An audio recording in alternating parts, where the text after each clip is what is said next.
ni Pangulong Rodrigo Duterte na ibalik ang Philippine Constabulary o PC, ang dating law enforcement arm sa ilalim ng militar na kinatakutan nung panahon ng martial law. Magkakaiba naman ang opinyon dito ng ilang mga opisyal. May report si Mariz Umali. Sa gitna ng pagsuspinde sa operasyon ng pulisya kontra droga, sinabi ni Presidential Spokesperson Ernesto Abella na pinag-iisipan ni Pangulong Rodrigo Duterte na muling ibalik ang Philippine Constabulary. Napag-usapan daw ito noong Joint Command Conference ng PNP at AFP noong linggo.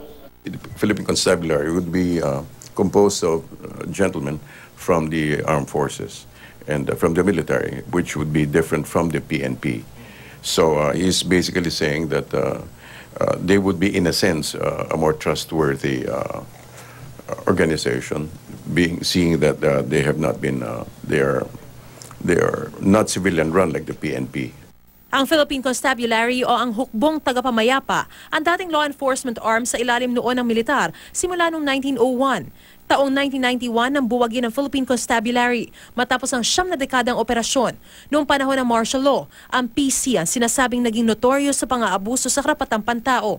Noon ngang 1973 sa ilalim ng batas militar, pinirmahan ni Marcos ang Presidential Decree 170 na nagsasabing pwedeng isailalim sa kontrol ng Philippine Constabulary ang anuman lungsod o munisipalidad base sa rekomendasyon ng pinuno ng PC. Isa sa mga naging hepe ng PC si dating Pangulong Fidel Ramos, pero binawi niya ang kanyang suporta kay Marcos noong 1986 na isa sa mga mitsa ng pagpapatalsik sa diktador. Ngayon pa lang kontra narito si Vice President Leni Robredo. Sa panayam ng News to Go na mapapanood sa GMA News TV bukas ng umaga, sinabi ng Vice Presidente na huwag daw sanang magpadalos-dalos sa pagpapasya ukol dito.